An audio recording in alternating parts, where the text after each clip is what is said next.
सीतापुर नाम के गांव में शारदा नाम की औरत रहा करती थी। उसके पति के देहांत के बाद वह मजदूरी का काम किया करती थी। उसे एक रानी नाम की लड़की थी जो स्कूल में जाती थी। शारदा जब मजदूरी का काम किया करती थी तब रानी स्कूल जाकर अपनी पढ़ाई पूरी करती थी। जब जब रानी को समय मिलता वो भी अपनी माँ के साथ काम पर चली जाया करती थी। दूसरे गांव में अगर मजदूरी का काम मिला तो शारदा रानी को लेकर दूसरे गांव चली जाती थी। एक दिन अपना काम खत्म करके शारदा जंगल के रास्ते से घर जा रही थी। तभी भूख लगने की वजह से शारदा और रानी एक पेड़ के नीचे रोटी खाने के लिए बैठ जाती है। शारदा रानी से, रानी बेटी चलो हम पहले खाना खा लेते हैं। हाँ माँ, मुझे भी बहुत भूख लगी है, चलो ना खाना खाते हैं। दोनों माँ बेटी खाना खाना शुरू कर रही थी। तभी उनके पास एक बूढ़ी औरत आकर, मुझे बहुत भूख लगी है बेटा, 2 दिन से मैंने खाना नहीं खाया। आइए माँ जी हमारे साथ खाना खा लीजिए। ऐसा कहकर शारदा बूढ़ी औरत को 2 रोटियां दे देती है। बूढ़ी औरत भूखी होने की वजह से वह 2 रोटी झट से खा लेती है। तभी बूढ़ी औरत, मुझे और भूख लगी है, मुझे और खाने को दो। उसकी बातें सुन शारदा ने उसे अपने हिस्से की रोटी भी खाने को दे दी। तभी बूढ़ी औरत ने वह रोटी भी खा ली। यह देख रानी बूढ़ी औरत से, दादी जी लगता है आपको बहुत भूख लगी है, ये लीजिए मेरे हिस्से की रोटी भी आप ही खा लीजिए। ऐसा कहकर रानी ने भी अपनी रोटियां बूढ़ी दादी को दे दी। बूढ़ी दादी ने रानी के हिस्से की रोटी भी खा ली। तभी बूढ़ी दादी शारदा से, क्या तुम्हारे पास इतनी ही रोटियां थी? देखिए माँ जी, मैं काम खत्म करके घर जा रही थी। हमने रास्ते में खाने के लिए सिर्फ 6 ही रोटियां लाई थी। अब खाने के लिए कुछ भी नहीं बचा। अगर आपको बहुत भूख लगी है तो माँ जी आप हमारे साथ हमारे घर चलो। मैं आपको हर रोज आपको जितनी रोटियां चाहिए उतनी बनाकर खिलाऊंगी। क्या तुम सच में मुझे जितनी रोटियां चाहिए उतनी बनाकर खिलाओगी? अपनी जबान से बदलना नहीं, समझी? माँ जी मैं आपको जबान देती हूँ, आपको जितनी रोटियां चाहिए उतनी मैं आपको बनाकर खिलाऊंगी। बूढ़ी औरत उसकी बातें सुन जोर जोर से हंसने लगी और उसने एक बड़े राक्षस का रूप धारण कर लिया। तभी उस राक्षस को देखकर रानी बहुत डर गई और अपने माँ के पास जाकर खड़ी रह गई। शारदा डर गई थी मगर उसने हिम्मत जुटाकर उस राक्षस से कहा, देखो मेरे कहे अनुसार मैं तुम्हें हर रोज रोटी खिलाऊंगी और जिस दिन मैं तुम्हें रोटी ना खिला पाई उस दिन मैं और मेरी बेटी अपने आप आकर तुम्हें सौंप देंगे। शारदा की बातें सुन राक्षस मान गई। शारदा और रानी अपने गांव लौट गए। तभी रानी शारदा से, माँ तुमने बड़ी खूबी से उस राक्षस से हम दोनों को छुड़ा लिया। नहीं बेटी, मैंने उस राक्षस से झूठ नहीं बोला। मैं सच में कल से उसे रोटियां बनाकर लेकर जाऊंगी। मैंने उसे वचन दिया है। ठीक है माँ। दूसरे दिन शारदा ढेर सारी रोटियां बनाकर एक टोकरी में भरने लगी।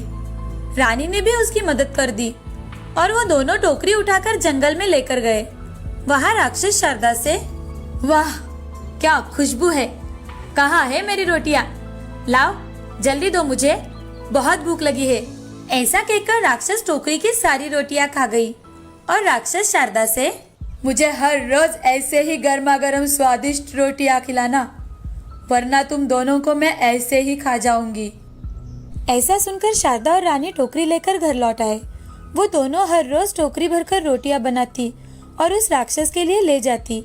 राक्षस भी बड़े मजे से गर्मा गर्म रोटी खाया करती थी। ऐसे ही कुछ समय बीत गया।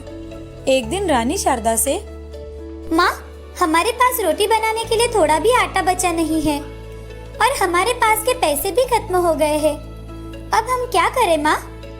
क्या करे बेटा, हम दोनों ने जबान दी है तो हमें जाना ही होगा। आज क्या होगा पता नहीं, उसका डर तो मुझे भी लग रहा है। उसी समय वह राक्षस बनी बूढ़ी दादी शारदा के घर आती है और शारदा से बूढ़ी औरत, आओ माँ जी, हम तुम्हारे ही बारे में बात कर रहे थे। इतने दिन मैंने मेहनत करके तुम्हारी भूख मिटाई है पर हमारे पास अब पैसे बिल्कुल खत्म हो गए हैं। तुमने तो आज हमें जंगल तक आने की तकलीफ से भी बचा लिया है। आज तुम हम दोनों को ही खा लो। ऐसा कहकर शारदा अपने बेटी को गले लग जाती है। तभी बूढ़ी दादी एक देवी के रूप में बदल जाती है। वह बूढ़ी दादी राक्षस के सिवा देवी बनी देख शारदा और रानी अचरज से एक दूसरे की ओर देखते हैं। तभी देवी शारदा से, मैंने तुम दोनों की बात सुन ली थी। जब मैंने तुम दोनों को जंगल में देखा था तब तुम दोनों ने अपने पास की रोटी तो दी थी और अपने हिस्से की रोटी भी मुझे दे दी। मैं तुम दोनों की परीक्षा ले रही थी। मैं परीक्षा लेने के लिए राक्षस में बदल गई और तुमने मुझे एक दिन भी नहीं कोसा और हर रोज अपने किए वादे के मुताबिक मुझे रोटी खिलाती रही। इससे मैं बहुत प्रसन्न हो गई हूँ। मैंने तुम दोनों जैसा नेक इंसान आज तक नहीं देखा। तुमने मुझे खाना खिलाकर संतुष्ट किया। आज से तुम्हें किसी भी चीज की कमी नहीं होगी। ऐसा कहकर देवी माँ ने हीरे, पैसे, सोने के सिक्कों का ढेर बना दिया। शारदा और रानी तो ये देखकर हैरान हो जाते हैं। तभी देवी शारदा से, तुम अब अपनी पूरी जिंदगी अच्छी तरह से गुजार सकती हो। और हाँ, तुम्हारे ऊपर मैं एक और बड़ी जिम्मेदारी डालने वाली हूँ।